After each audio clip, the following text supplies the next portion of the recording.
What's up, guys? Welcome to the Gracie Academy. Hito and Gracie, Henner, Gracie. Normally when we're here for these Gracie breakdowns, it's after a very exciting MMA bout in the UFC or whatever else, us trying to explain the beauty and the intricacies of what happens in the cage, but today is not the case. There was a tragedy earlier in the week, and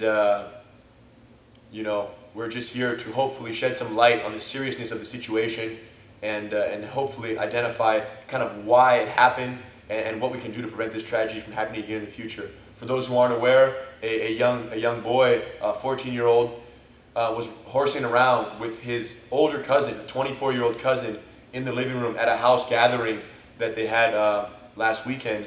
And they were wrestling, and the younger cousin, 14-year-old, catches his older cousin in a chokehold, a rear naked choke. Held the choke, the older cousin was rendered unconscious, and the kid, unknowingly, not knowing the older cousin was unconscious, kept choking him for 30 to 40 more seconds. And after that period of time, some witnesses there saw that the older man was, the 24-year-old was turning blue. And they said, let go, so he let go, of course. The ambulance came. By the time the older cousin was in the ambulance, he was pronounced dead. So, tragedy to say the least. We have a situation now, we want to send a message to everybody, especially the youth of today. When you watch MMA, or when you watch any kind of, these techniques being done, any kind of fighting or whatever, a movie, who knows, you have to understand that naturally you want to practice that and you want to do it. You get excited. You want to copy what you saw, whether it be on TV or you see someone doing it at a gym somewhere. You have to remember that just because you watch something and you learn it, you might not be as educated in this technique as you can be.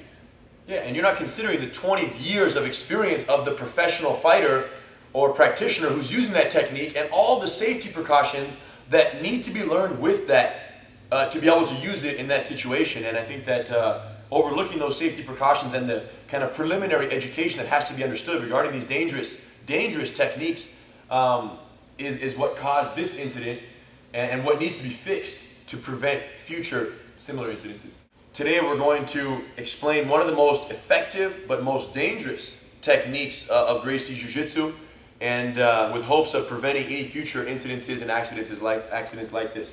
The technique is called the rear naked choke. In the law enforcement circles, it's called vascular neck restraint, lateral vascular neck restraint, whatever. In Portuguese, mata-leão is the name, which translates literally to lion killer. It's that good, it's that powerful, it's that effective. And essentially what you're doing is you're wrapping the neck, holding your bicep, locking the hand behind the head, and putting your head down. And now I hug them to my chest, and I'm squeezing. Now, what's happening here is very interesting though. I'm not crushing or plugging Hito's oxygen intake, his ability to inhale. What I'm doing is not crushing the trachea or the windpipe, which would hurt a lot, which would hurt and I would tap and go crazy. It's actually painful, and you would give up right away, and it's sharp pain. It's all good. Instead, what I'm doing is I'm placing the V of my elbow under his chin, which is plugging the arteries on the side of the neck.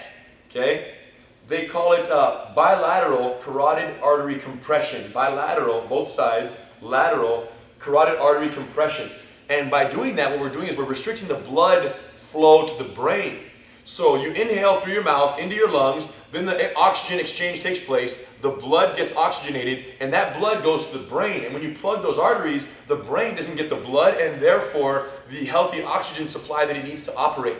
A recent scientific study revealed that if you plug the arteries, 80% restriction of the blood flow to the brain, of the cerebral blood flow, causes unconsciousness in 7 to 10 seconds. And I think that's the key, is that when this technique is done properly, or wrap the neck and you slow down the blood flow for 7 to 10 seconds, they go to sleep. And in the incident with the kid, the young gentleman, the teenager, and his cousin at home, there wasn't enough training to understand when the move is working, when it's not, when to let go, when to tap. They don't know this. Right now, when you applied it on me, he showed that if he crushes, the trachea, that I said I might tap out and go crazy. But when he did the correctly applied one and I tapped out, It wasn't because it hurt. It wasn't painful. No pain, but I understand and I know the feeling way before it happens that From it's applied experience. correctly and that I might go out if I wait 3 more seconds. So he didn't feel pain. So, and quite the opposite. He was still able to breathe during the cerebral blood flow restriction here. You're still able to breathe. And that's the confusing part. Because people don't understand. It's like you can't really feel your blood flow being restricted to some degree. You don't really know. Like you would know if you're underwater and you can't inhale, you can't inhale. That's how people gauge their health and their safety. People aren't used to gauging their safety and their consciousness by the blood flow restriction. So even though I'm breathing and I'm talking and I'm inhaling, I'm still going to sleep right now if you keep this pressure. And so the reason this tragedy took place was because of lack of training on both sides. The recipient, the older cousin, who I'm sure was probably ego, little cousin can't choke me out, but more than anything, he was probably still breathing, inhaling, while the maneuver was being applied. So in his mind, he thought, I'm breathing, so I'm cool. Yeah, and sometimes it can be a little bit poorly applied technique, and it's still dangerous, and it might have been like holding the neck, and they could have been talking and joking. I could be talking while still being choked and like I'm playing. One arm could have been around the neck, and that was already kind of taking effect and stopping a little bit of the blood flow. And then maybe once it got locked up, he was already unconscious. And then he was holding the choke, and the main problem, besides the fact that the recipient didn't know when to tap because he was breathing before the unconsciousness was met, even after you're rendered unconscious, you're still breathing.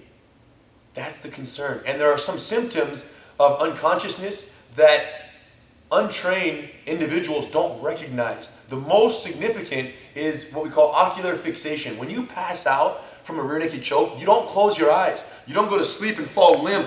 It doesn't happen. What happens is your eyes stop tracking. They stop tracking the surrounding, and they stop looking, and they fixate on something, and that's how you know. And they're awake, but they're sleeping. They're open eyes, but they're asleep. And probably fixate in the direction that they were last facing. So if right now he was choking me and my hands were here, I would go out right here looking at you. So a spectator, a witness of this, thinks, man, he's cool. He's clearly eyes open, and he's going to still be breathing because even though you're unconscious, the brain still tells your lungs, which is an automated bodily response, to keep inhaling.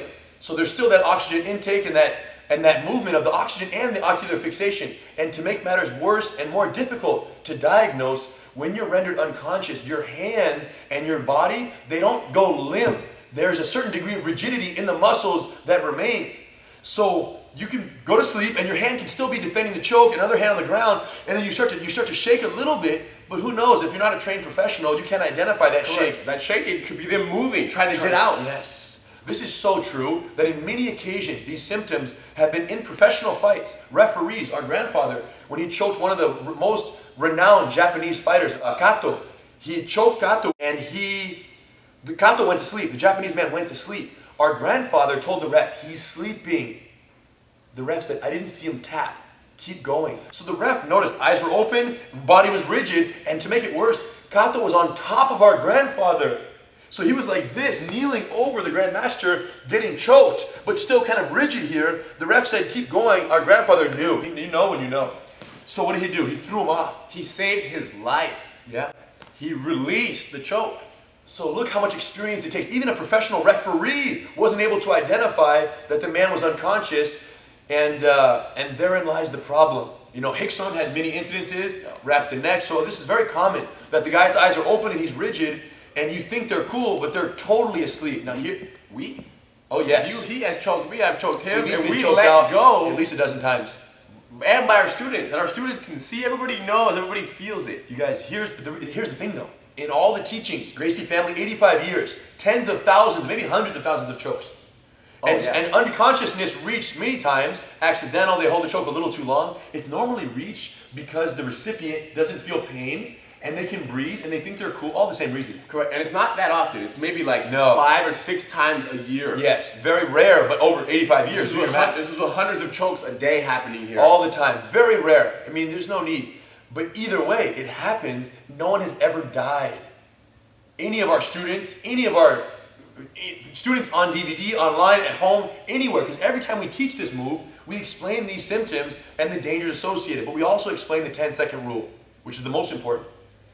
If by 10 seconds, remember, a properly applied choke, you restrict 80% of the blood flow to the brain, and they'll pass out in 7 to 10 seconds. Which means, if by 10 seconds they haven't tapped out, it means one of two things. Either they're asleep, they're unconscious, or the move is terribly off. In either case, you should let go. That's the most important part.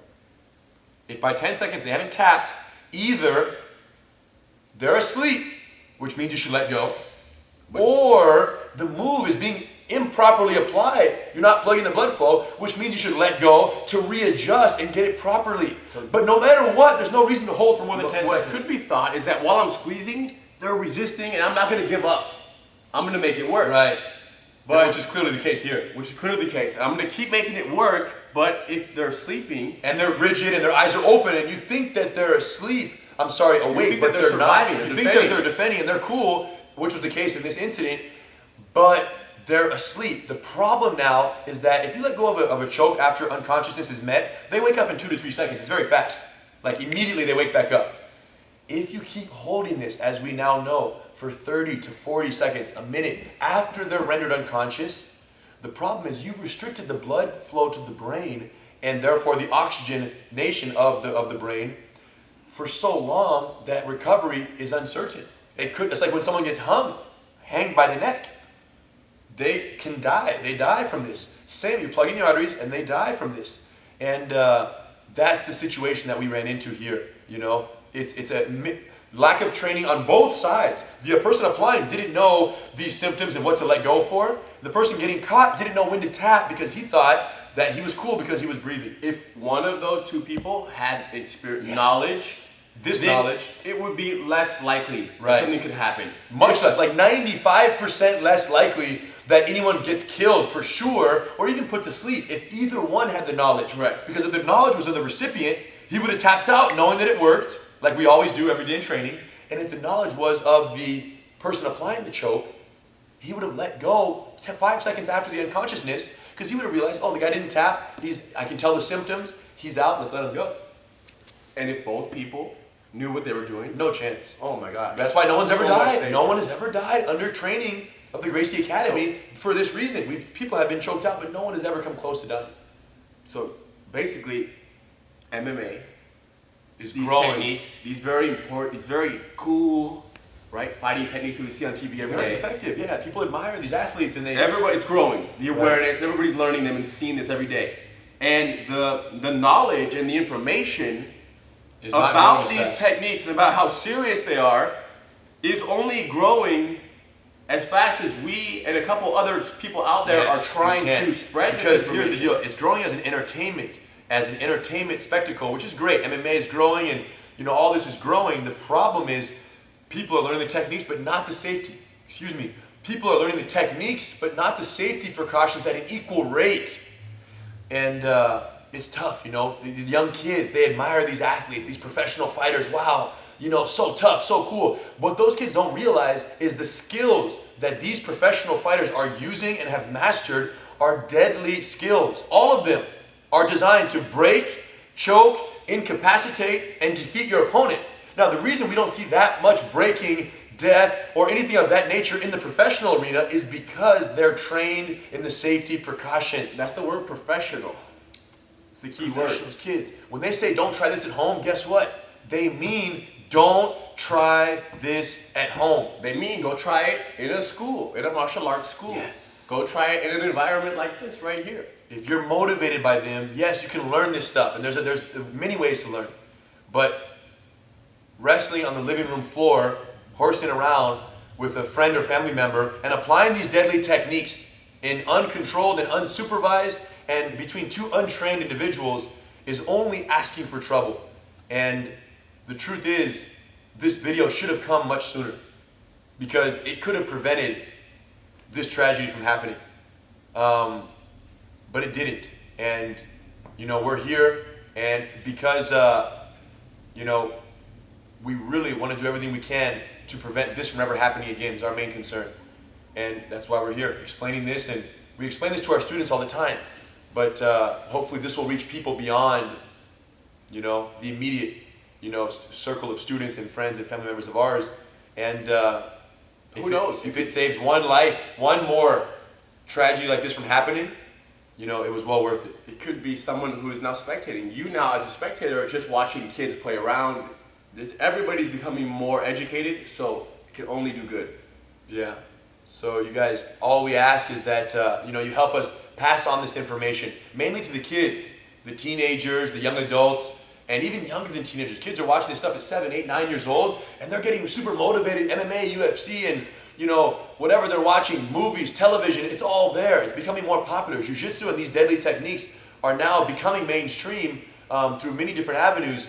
And all that we ask is that you help us get this information into the hands of the kids so that they realize that, you know, the danger associated with these, you know, these otherwise glorious techniques and beautiful and fun and cool, but all that, they are equally dangerous and can be life-threatening if misused. Like weapons, like any weapon, it can be used to save lives or take lives. It just matters, you know, where you learn how to use it. So, thanks for joining us. If you guys have any questions, feel free to contact us on our website, gracieacademy.com, or post a, you know, a comment here on this video. But and more importantly, you know, all of our love to the families that for the loss. You know, we can't even begin to express. Understand. We don't even.